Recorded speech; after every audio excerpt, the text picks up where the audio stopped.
as an artist today, it's not just about DJing, it's not just about producing music, which two both things are so different anyway. But it's about, understanding the legal aspects, understanding your finances. It's the graphic design, the press, like you have to wear 20 different hats. And somewhere within that, a small part of it is actually being a musician. So I think part of it is also, when you do have a favorite artist or you support or you see someone that you like, just support them, go and buy their track, because it really makes the world of difference.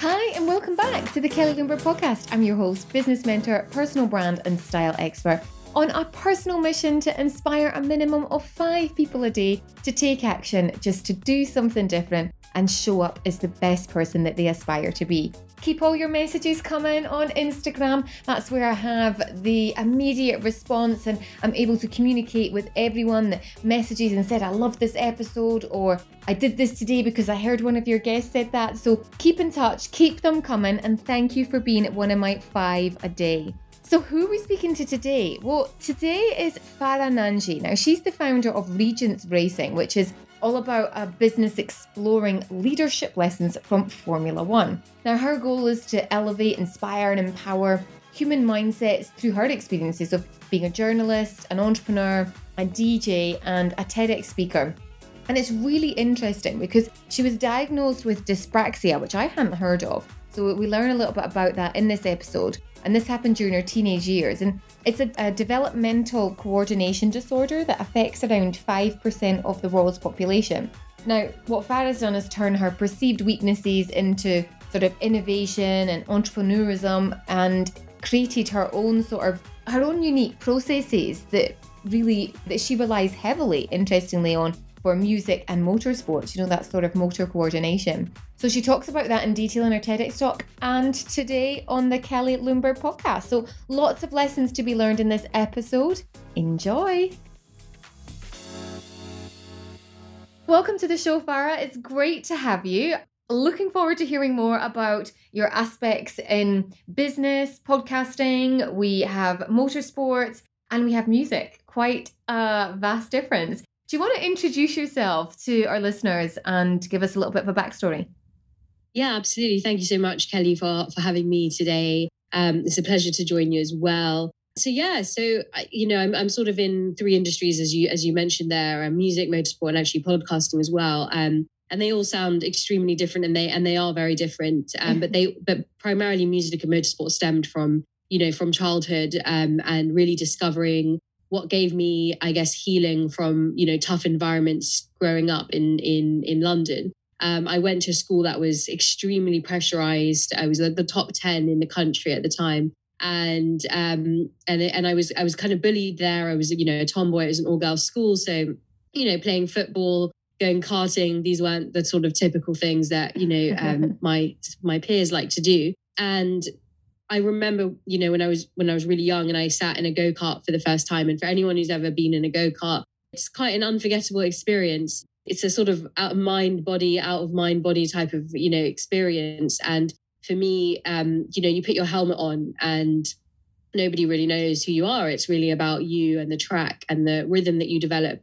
with the track. And obviously there's a lot of adrenaline and speed. And I was just hooked, instantly on that. And I just took a love for it, and I started kind of going deeper into it, which many years later took me to the roads that I'm sort of pursuing today. And music also kind of had a similar sort of story where, in that environment, I was learning Spanish guitar. And for me, I looked forward so much during school to kind of, escape a lesson for a bit and go up and play the Spanish guitar with this teacher. And it really gave me, an insight into the healing powers of music. And many years later, that led me again to the type of music I play today is heavily inspired by the Balearic regions, the gypsy flamenco scales, which I know for sure came from 7 or 8 years old learning the Spanish guitar. So that's kind of been, where did the interest come from? And I guess, of course, as you navigate through life, you sort of have to pick which one do you devote yourself to. And I'm sure we'll touch upon that.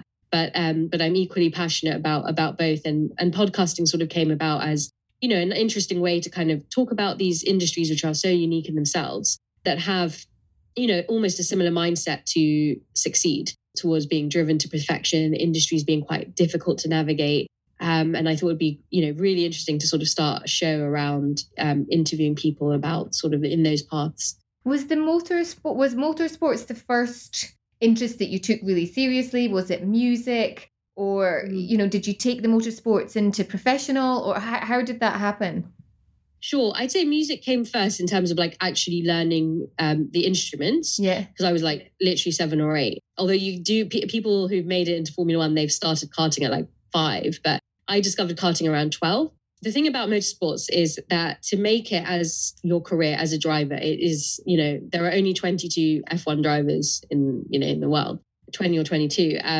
And I think 800 in total in the last 100 years. So, it's an extremely it's a really niche sport. business, a niche job. Yes, absolutely. And it's not the type of thing where, you can pick up a football and just go to the park and, kick around a ball. It's, it requires a significant amount of investment to actually, go after that passion. So for me, I started competing in karting. But when it started getting towards, sort of 6 figures to actually be able to compete, because that is, once you get to like Formula 3, it's $1 million or so per season. I realized that this wasn't I couldn't do that. My parents couldn't fund that for me. But, I never really lost sight of it, because then I just shifted my goalpost. I kind of, in university, discovered a way to actually go deeper into motorsport in a different way, more through events, more through what I'd learned, performing at your peak for all those years, and how actually that made me quite, that sort of had an impact on the people I was working with. That had it kind of has when you're quite young when you're in that sport, and you have a lot of responsibility, and you have to talk with a lot of people, and understand a lot of cultures. And I just sort of found this really interesting way to kind of explore that, let's say, the business lessons of the sport and bring that to a more kind of corporate audience. So maybe let's touch on a couple of those business lessons from motorsports. Like, what would you say? Because I've interviewed, interestingly, also a couple of Olympic athletes, Paralympic athletes, and it's amazing how much you can transfer these skills into business. Like, it's pretty much similar, just changing the goalpost slightly. What would you say were yours? 100%. I think, all sports, at the end of the day, have the same sort of foundation about what are those skills that you can sort of take across. And some sports will go deeper into particular aspects. For example, if we look at motorsports, it's such a advanced technological environment. It's like a moving R&D lab for companies who get involved in the sport. To test technology at the absolute limit on the racetrack. That's why companies sponsor Formula One for hundreds of millions of dollars, because they can't. There's no environment like it to test out, a product or service. So obviously, motorsport, I'd say, can probably speak to an audience a little bit more about that digital transformation, that change, because it's constantly innovating. It's creating technologies for our world. Even when it comes down to sustainability, people sometimes don't realize actually Formula One and motorsport has a huge part to play in actually creating a more sustainable world with the kind of energy and the different sort of breakthroughs that they discover, for creating cleaner energy and things like that. So that's really interesting. So we talk a lot about that. We talk about, again, the sustainability aspect of it. But then we go, quite deep into peak performance, and how do you get your team to not only get into that sort of peak performance flow state, but also sustain that. Because if you imagine Formula One, you've got however many races throughout the calendar, at least 60 to 70% of the year, you're traveling around the world. Yeah. It's relentless. You've got millions of people watching you, scrutinizing you, your performance and your team's performance. And, on a race day, you've got 1,000 people in your team, most of whom are remote in another country. And obviously a few of whom are out there on the ground, but everyone's communicating at the same time. So there's a lot to be said about, like when you look at the sport, even the pit stop, that they go under a huge analysis of their sort of their like, what do they eat, their nutrition, every sort of piece of the puzzle has been designed around them when they actually make that 1.2 second pit stop. So we talk a lot about how can you kind of achieve that optimal flow state and basically empower your teams, whilst you're doing that. And of course, a lot of that, again, comes down to communication, because again, in Formula One, nothing can afford to get lost in translation. We could be talking about $1 million mistake if a wrong signal is sent, to a driver or to a team. So that pressure, understanding how to sort of communicate powerfully in this pressurized environment, the emotional intelligence skills that you need for negotiation, of course, that's incredibly important. So these are some of the things that we do. We do a lot of workshops with people in Formula One who sort of take those lessons. We sort of take them out as case studies. We put them into the environment. We also, of course, integrate the driving aspect into it as well, because then you can really feel like what it's like. And yeah, so I'd say those are some of the sort of the interesting lessons, right? And I suppose when you take it out, if people haven't run a business before, but if you can, or if they're new at it, but if they can equate it to something that's tangible that they've seen or that you can experience, then I don't know, I guess it would just make a lot more sense quicker. Yeah, there's no better way to learn than by doing, right? Yeah. So yeah, absolutely. I'm a huge advocate for that as well. So where does the music part come into this? So you bring in, and I know you're very passionate about both. When I asked you in the pre-record, you said that there isn't one you preferred over the other. Is that right? Yes. But so how does that come into it? And the aspect of motorsports and focusing on that is one thing, but doing 2 things, 3 things, how do you balance it all? Yeah, 100%. So I do believe that you do need to be extremely good and sort of master one before you move on to the next. In my case, I suppose, I was sort of one of those students in university who already was doing what I loved. So it kind of gave me a head start, because I basically started DJing at the age of about 18 in my gap year. I basically learned how to do it. I've been going out in London, obviously great city for music and all of that stuff. And actually a lot of my friends were DJs. So I was in my spare time, I was always around, sort of like around that. And one day I just decided, because the reason I was friends with a lot of these DJs was because I was just always known as like the person who also always had like interesting sounds. Like I just always loved collecting music. And particularly we had, the sort of boom of the internet, and that, of course, like opened up all these doors around. It's no longer about going to like HMV and like listening to CDs. It's so much. There's a whole world out there that you can discover, and Spotify and like all these great things. So, for me, yeah, I started DJing when I was young. When I was at university, the way I managed to do both was I had residencies in London. So on my weekends, I'd be DJing, and basically creating a following, sort of having a place where you can have an audience to come down and like regularly hear you is like so important. But at the same time, earning a living, I guess, as well. That's part and parcel of you. That was where you were earning money, because the Formula sporting world, you weren't earning money, I imagine, unless you're in that space. Exactly. Yeah. And there's no money competing in motorsport until you literally get to Formula One. So definitely, the money wasn't coming from there. So yes, having the DJ income was definitely a nice lifeline, whilst at university. But that was where I basically started this motorsport society at the same time. And that became a place for me to kind of go deeper into this idea of like businesses, motorsport leadership, and events, because I was studying global business management. And the university that I went to, 90% of our students were international. So they'd never really been to the British countryside. Zone 1 was like literally all they knew in London. And of course, motorsports is a huge part of our heritage here in the UK. So you've got all these, Formula One factories, manufacturers. And I was basically organizing these weekends where we would go, get a tour of McLaren, or we would do things like learning how to drift with the crew of Fast and Furious. So it was really, really fun. And it was, of course, it was tough to balance your education with that as well. And what I sort of did next was, when I graduated, I was always faced with this kind of issue of like, well, which one is it? Does it have to be one? And that's really interesting, because I guess people get confused at that point and they're like, oh, which one should I pick, or how should I pick, or where do you go?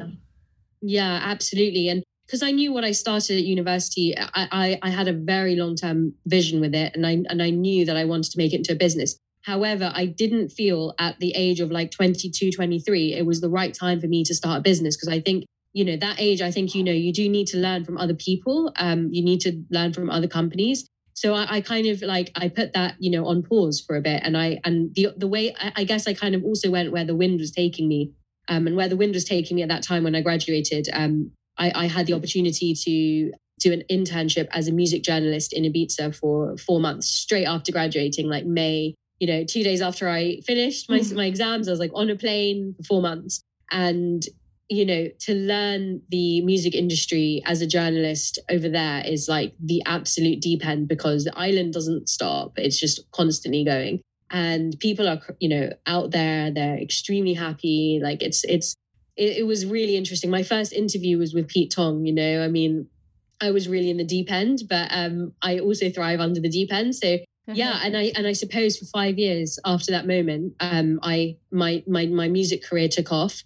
And of course there was a lot of hard work. It didn't just sort of, just blow up or anything like that. It was like, a lot of work, but being a journalist was very strategic. And I love interviewing people. I love hearing stories. I love showcasing things that you may not hear about in the music industry. And I suppose those things just led me to like basically DJing, producing music, writing about music for 5 or 6 years straight. And I devoted my life to it for those years. At the same time, I kind of had my pulse on motorsport because I was DJing for motorsports brands. So I would be DJing at like Goodwood Festival of Speed. I DJ'd at the Abu Dhabi Formula One quite a few times, so I was always sort of like still connected to the industry in a different way.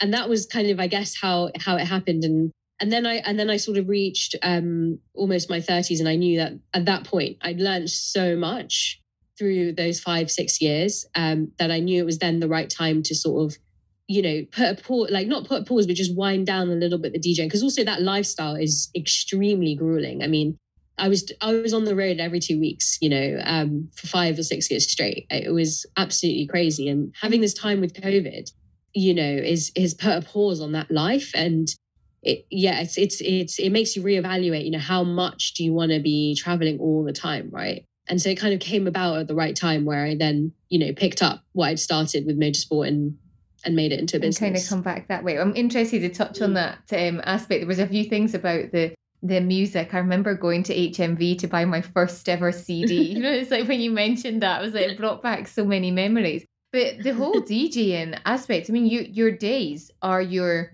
nights and your nights are your days, and you're on completely different time zones, literally, from everyone else.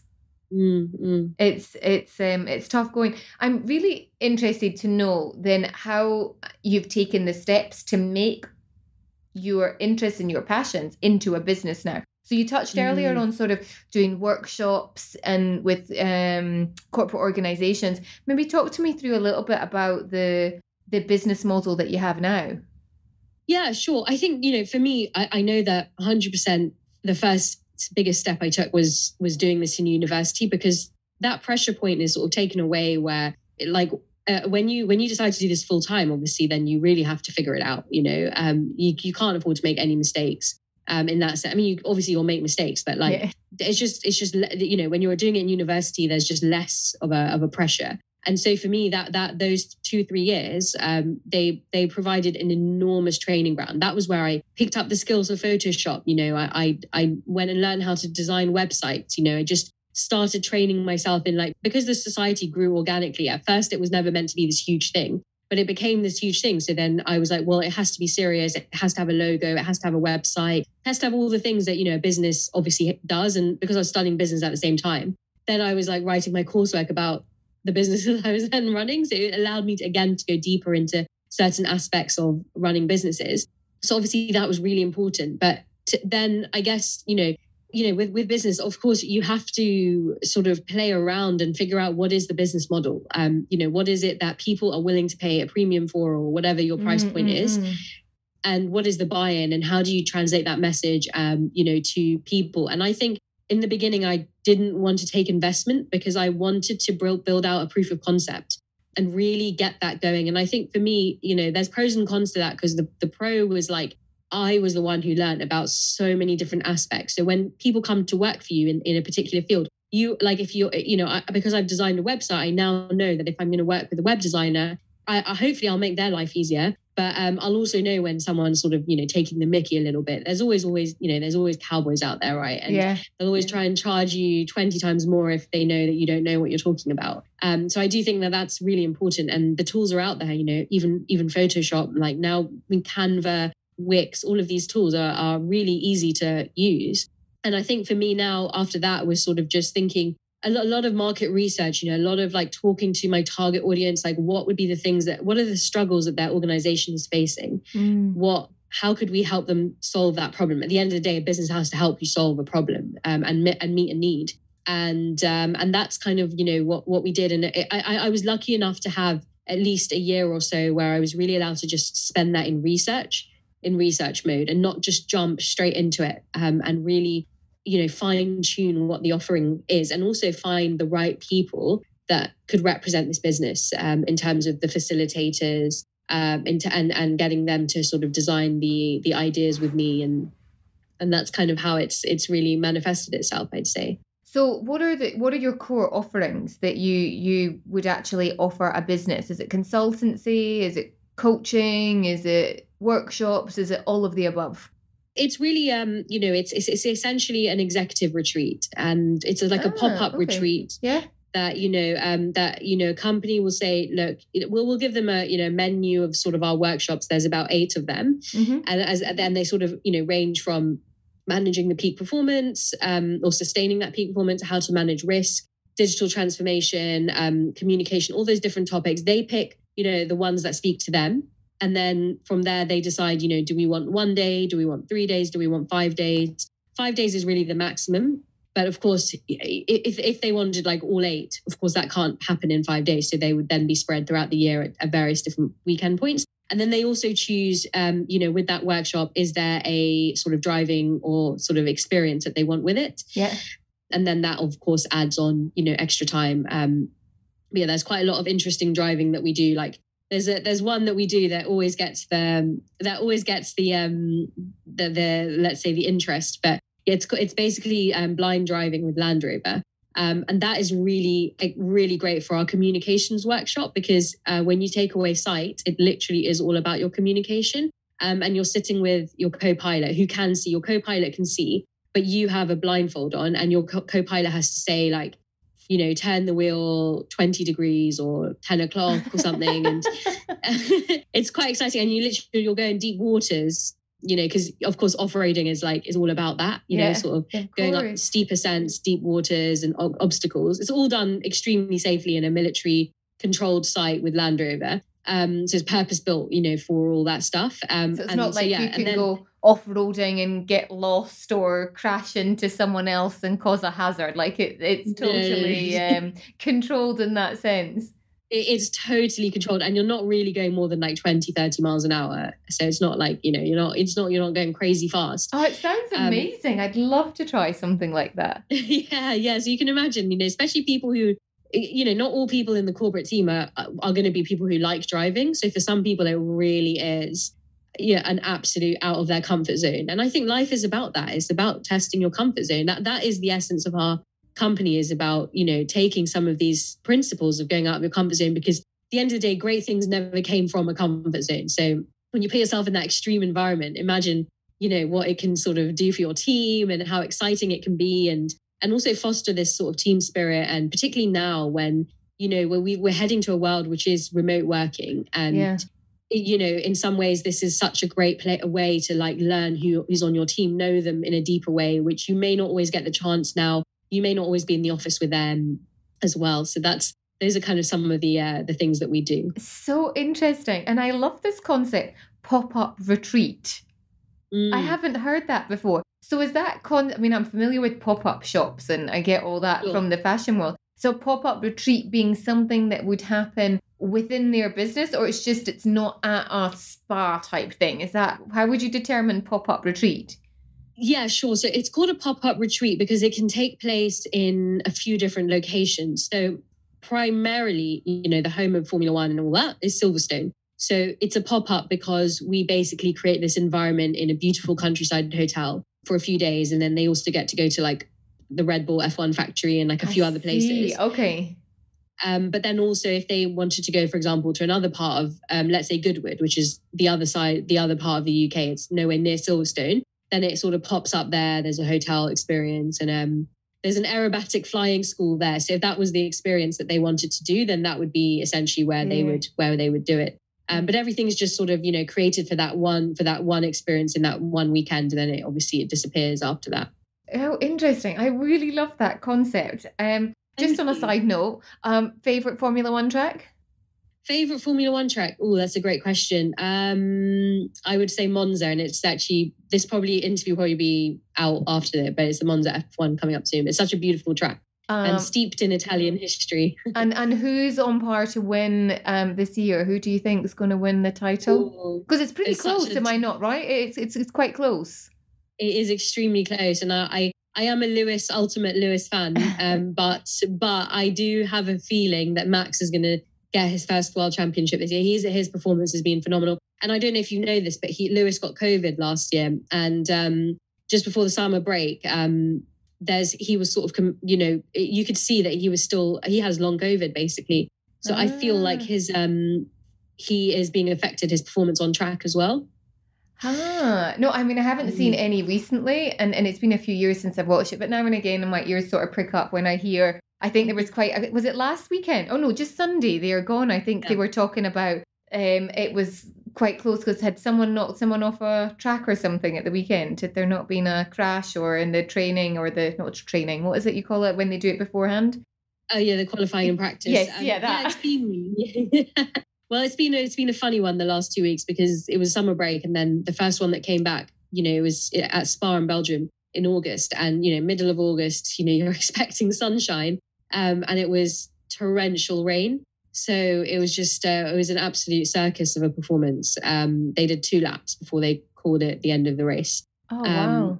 Yeah. It was just, it was not safe. But, George Russell got podium. So that was, just really exciting because he's a Williams driver. His car's like number 17 on the pack out of like performance. So to be on the podium, is fantastic. And then the one that just went, it was at Zandvoort, which is in the Netherlands. And Max being a Dutch driver, it was just carnage there. It was like the entire circuit was just in orange because that's like his color and all of his fans wear orange. So it was like an army of orange and, and he won, and it was the first time the race had been there since over 30 years. So for a Dutch driver to be on pole to win the Dutch Grand Prix, it was obviously... It's like homecoming. You're homecoming king in your sporting field. I have a little question based on, I guess, what you've been doing. So we've talked about the business aspect, and I'd love to finish on the personal branding piece, because I think that's something that, from what I've read, from what I've seen, I don't know whether you've done it consciously, subconsciously, but I guess during most of your 20s, you were building your personal brand, maybe without realizing it, to the point of now you've got a business, or now it's actually a business, but there's so much about you as a personal brand. You've done a TEDx talk. Maybe talk a little bit about that and then share what your TEDx talk was about and how that came about. Yeah, it's a good, interesting question. I think as an artist, I've realized that it extends beyond music. There is creativity that I find flows through me when it comes to designing things, when it comes to, really having a lot of fun with like how I want something to be presented. And my surname is Nanji, and I was always called Ninja when I was growing up as a child. And I loved, the Teenage Mutant Ninja Turtles. I love the whole like concept of like, warrior mindset and all of that stuff. So when I was thinking about like being what should my DJ name be, it just was like, you know what? Yes, there are a lot of DJ ninjas out there, but no one's done it in a cool way. Like you'll see really tacky stuff. I've seen some girls who they call themselves that, and they're wearing, almost nothing. And they're using that to like kind of advance themselves, which is just so not, that's not what music is about at the end of the day. No, it's not what business is about in my eyes either. Yeah, exactly. So I was like, I think that, this whole thing is a vibe at the end of the day. Whenever you come to any of my events, it's a vibe, it's about an experience. It's about all of the senses, and going beyond that. And I guess in, it's been an evolution from the beginning of like when it all sort of started and how did I want to paint that. And then as I got better with my skill set in terms of creating and things like that, I was just able to put that pen to paper quite nicely and just make it happen, just design it myself, I guess. But I'd say the aesthetics are kind of like sort of minimalism, but then with a little bit of like tribal sort of, kind of things as well, because my roots are stemmed in East Africa as well. So a little bit of that. So yeah, I think personal branding, it's a great question. And I think now that I've built out a few different brands and they all have a very distinct identity and that they don't have the same color palette or anything. They're all totally different. And yeah, I think it's just, being inspired by your environment as well. That I think that's extremely important and sort of picking the colors that speak to you and things like that. So yeah. And I hope that answers your question. It does. No, it was just because everyone's got a different perspective to their personal branding, but it's something that, from seeing what you've done, you've got your own page, which is your DJ, producer, journalist, TEDx speaker, and then you've got your business page, Mission Makers as well. So there's clear that there is two brands, because one of the questions I always get asked is, well, should I have just a business page or should I have just my page? And you have two distinct pages because you've built a personal brand within the motor industry and within the music industry and now podcasting. But also on that, you're speaking on other people's podcasts. And you said you've done this, you did a TEDx talk. So I'm always fascinated by people who've done TEDx talks, only because I think it is a great platform of credibility, authenticity, because often you speak about something that is personal to you and people get to see that real aspect of you. So how did that come about in your situation? Absolutely, yes. I 100% agree with everything you said there, and I get asked that question. It was how did it happen? For me, it was kind of organic, and I think I love that because I am about sort of organic growth and all of that stuff, and just not forcing something, letting it just happen for when it's meant to happen for you. There's a great quote by Rumi, which is like, "What you seek is seeking you," and I think I really kind of pull back to that all the time with that quote. But yeah, I was one day DJing in Luxembourg for Women's Day, International Women's Day. And basically this lady was in the audience and she sort of came up to me and we started talking, and she really loved the whole motorsport music thing. And she told me she worked for the Luxembourgish Ministry of Education or something, I think at the time. And, we sort of stayed in touch. She basically just, saw what I was doing online and all that stuff. And out of nowhere, a year and a bit later, she just messaged me on WhatsApp. And she was like, I'm organizing the TEDx in Luxembourg. And this year's theme is all about exploring, exciting. And, we think you'd be a great guest to speak. Would you like to do it? And at first I didn't think it was legit. I thought it was a joke, because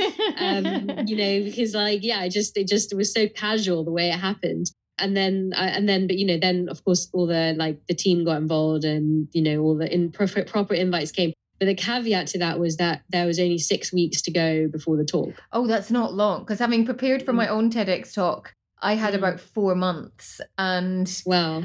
And I rehearsed it like every single day. So 6 weeks is not long. No, I'd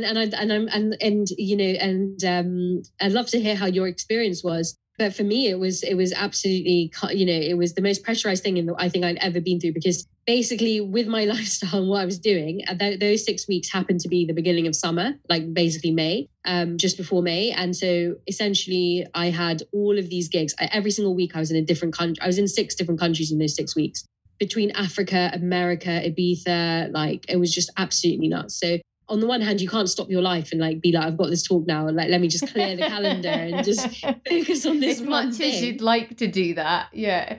So it was really tough. Thinking about and I had definitely, there was so much I wanted to say. Obviously, there's a time pressure. And then also on top of that, the talk happened to be in the Philharmonic Hall of Luxembourg. And so being a musician, I was like, I 100% want music to be a part of my speech. And they were like, they would love for me to do that. But of course, it means you don't have the full 18 minutes. Then you have like 13 or however many minutes you want to perform. And they're super strict about that 18 minutes. Like you cannot go over the 18 minutes. Is it not? It has to be longer than 12, but no longer than 18.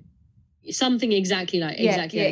Yeah. So that added a huge pressure point as well. So anyways, I was just going back and forth with the whole, like, what do I talk about?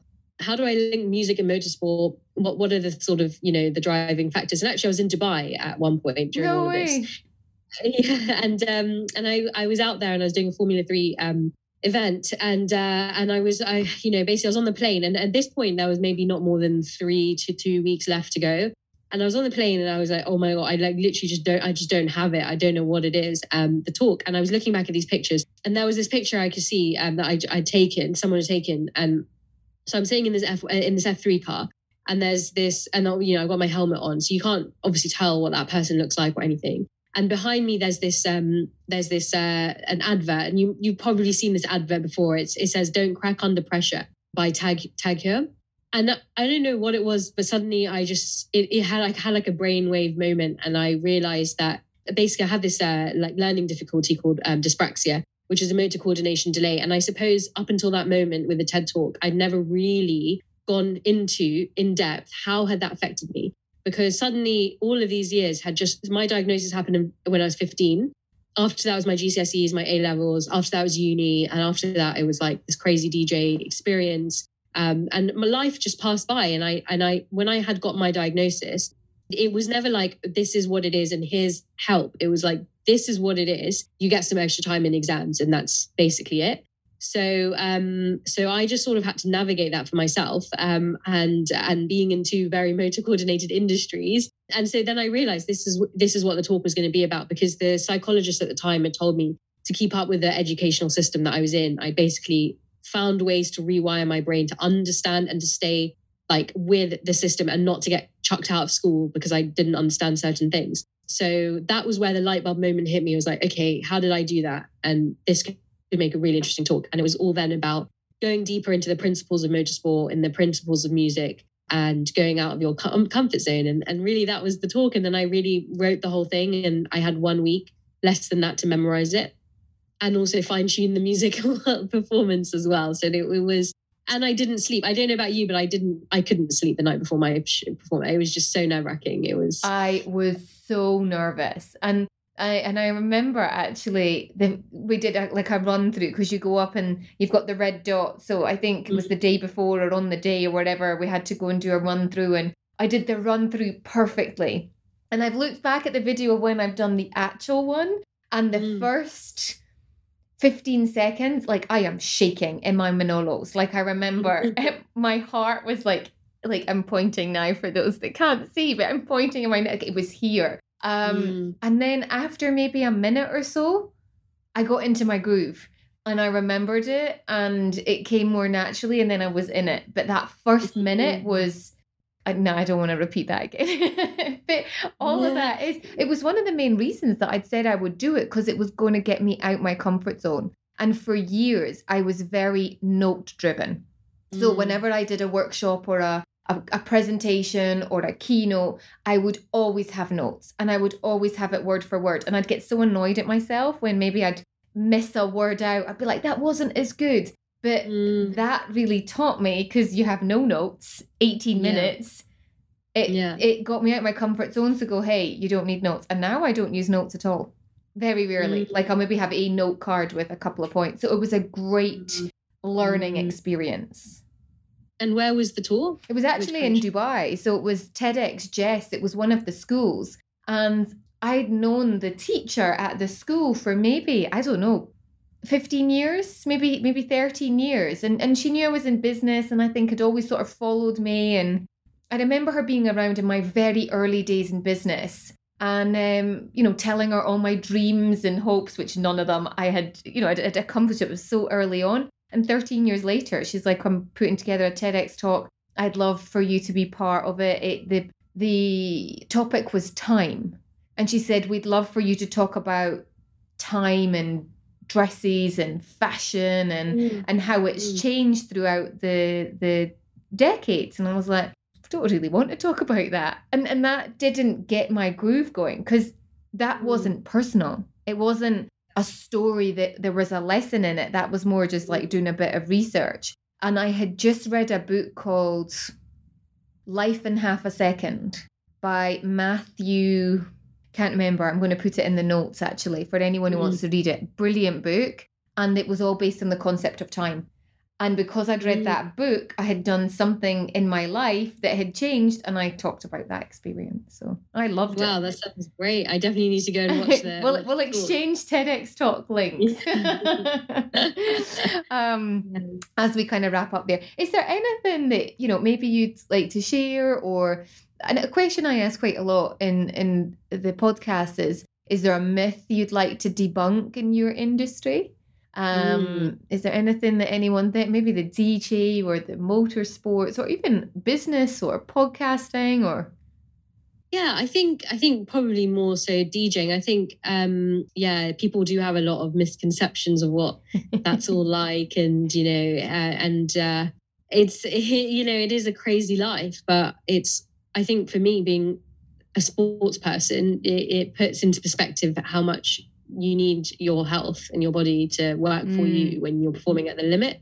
And I think that's one of the biggest things that I've learned, is really putting that as a focus. In your 20s, you don't think about it so much. Your body's different. You can get away with a lot more, but then as you start getting older, it just sort of changes. So I think that's the one thing that I would always, is always to just be non-negotiable about that, is to put that every single day at your morning routine, your evening routine, getting that daily walk in. It's just for your own mental clarity is so important.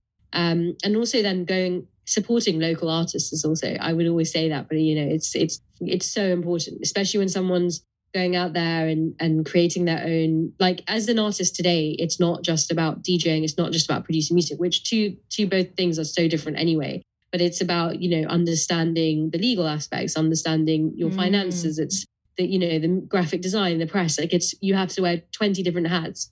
And somewhere within that, a small part of it is actually being a musician.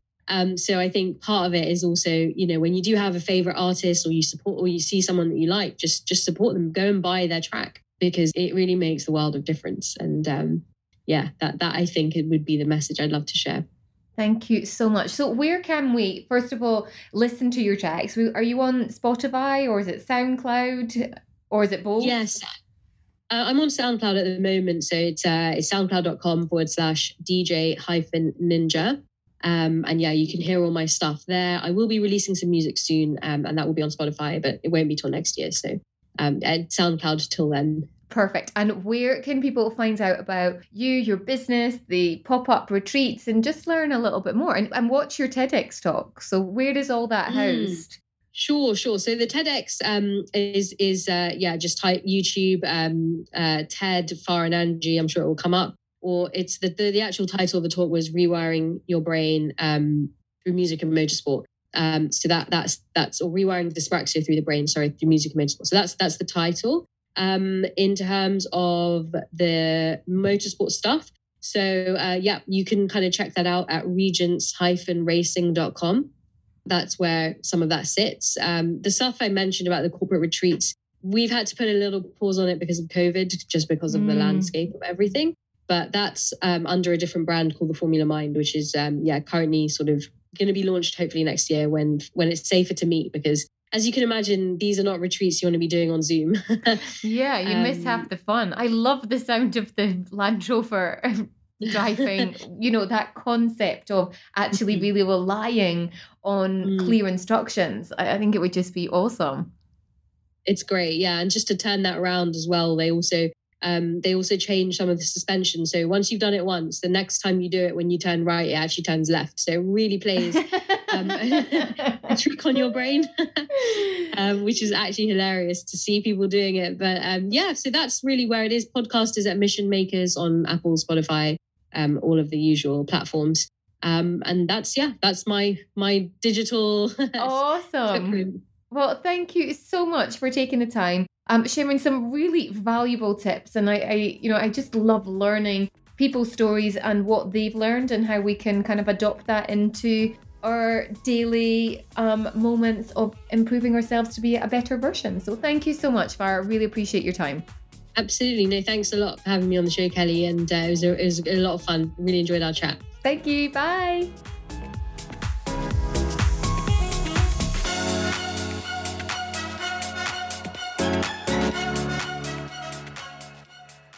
Thank you so much for being here and listening to this episode today. Were you inspired? What was one takeaway that you're going to know what? That really resonated with me. I really want to hear from you. Head over to Instagram. I love to hang out there, Kelly Lundberg Official. Drop me a DM, tell me the best part, or even better, screen share it and share it with a friend and inspire them too. We are growing weekly and it's all down to you. Thank you so much. Reviewer of the week left this message. Great interview with 3 inspiring entrepreneurs, well worth the listen. Lots learned and the story of Tish Tash was full of interest. From agunny60, thank you so much. So please leave a rating and review on Apple Podcast. It really does make a massive difference. Until next time, be inspired and keep following your dreams.